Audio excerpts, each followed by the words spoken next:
अगर मान लो पवन खेड़ा को गाली देगा तो बर्दाश्त करेगा? नहीं करेगा, बिल्कुल नहीं करेगा ना। ये जो टिप्पणी किया है अगर प्रधानमंत्री को फादर के लिए बहुत बड़ा निंदनीय है, बहुत बड़ा गलत काम किया है उसने। बढ़िया किया, उसको पकड़ के जेल में डालने का काम बहुत बढ़िया काम किया, उसको बहुत जल्दी सजा होना चाहिए। कांग्रेस के पास यही नेता सब बचा है जो हिंदू को गाली दे, चाहे फौजी को गाली दे, जो पुलिस के ऊपर थूके, उसी के कांग्रेस पार्टी अपने में रखता है। धीरी रंजन चौधरी क्या नाम है उसका, जो बोला था राष्ट्रपति के राष्ट्रपति बोला था, तो अक्सर इनके में ऐसे ही नेता सब है, बोलते फिर बोलते हमको हमारा हिंदी सही नहीं है। अगर हिंदी सही नहीं तो बोलते क्यों आप हिंदी?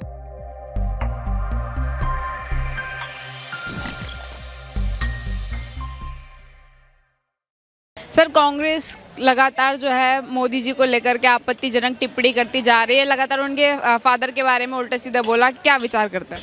देखो मैडम, इससे पहले भी गुजरात का जो चुनाव हुआ था उसमें भी केजरीवाल के कुछ नेता था जो मोदी की मोम के बारे में गलत बोला था, तो आप नतीजा देख ही लिए। जो कांग्रेस की भी नेता था उसकी भी गुजरात में नतीजा देख ही लिए। आप अगर मान लो किसी को मदर पे, किसी को फादर के ऊपर आप क्यों टिप्पणी करोगे? गलत है ना।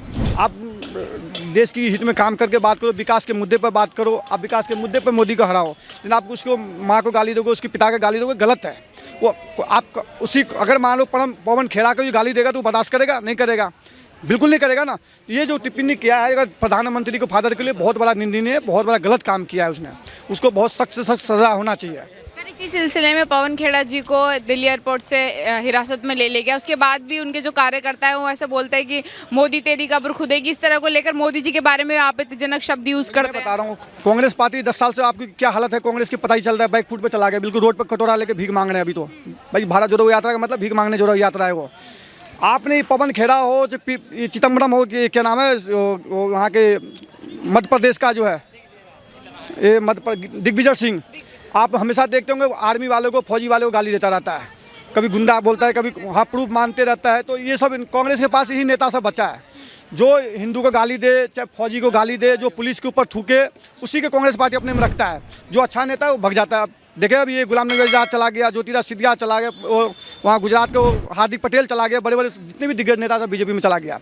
तो कांग्रेस में तुष्टीकरण की राजनीति शुरू से चल रहा अभी भी है। आप मान लो प्रधानमंत्री है, आप विकास के मुद्दे पर उनको हराओ ना। भाई अगर गलत किया उसको उस पर बात करो। आप उसको बाप को गाली दे रहे हो, उसकी माँ की गाली दे रहे हो तो गलत है ना। अच्छा सर, इस तरीके के शब्द यूज करने के बावजूद बोलते हैं कि फ्रीडम ऑफ स्पीच नहीं है इस देश में, बोलने पर हमें गिरफ्तार कर लिया जाता है, उसके बावजूद ऐसे बयानबाजी करते हैं। ये इतनी भी अधिकार नहीं है देश के अंदर में जो आप किसी को गाली दे दोगे। अगर आपको कोई गाली देता आप छोड़ दोगे क्या? मैं आपको एक थप्पड़ मार दूं आप छोड़ दोगे? मुझे नहीं छोड़ोगे ना। भाई इतना भी अधिकार नहीं है जो किसी को आप गाली दे दो, किसी के बारे में गलत सोचो आप। तो बहुत बढ़िया किया, उसको पकड़ के जेल में डालने का काम बहुत बढ़िया काम किया, उसको बहुत जल्दी सजा होना चाहिए। कांग्रेस पार्टी से भी हाथ जोड़ के विनती करके कहता हूँ, ऐसे नेता को लात मार के भगाना चाहिए। कोई ब्रांडेड नेता नहीं है ये पवन खेड़ा कोई।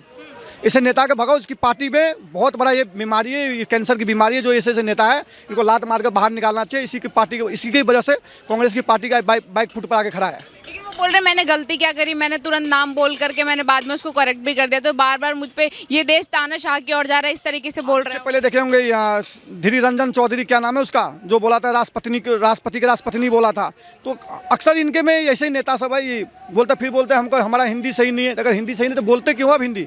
भाई पहले हिंदी ठीक करो पूरा, उसके बाद हिंदी बोलो, तो पूरी बात बोलो समझे।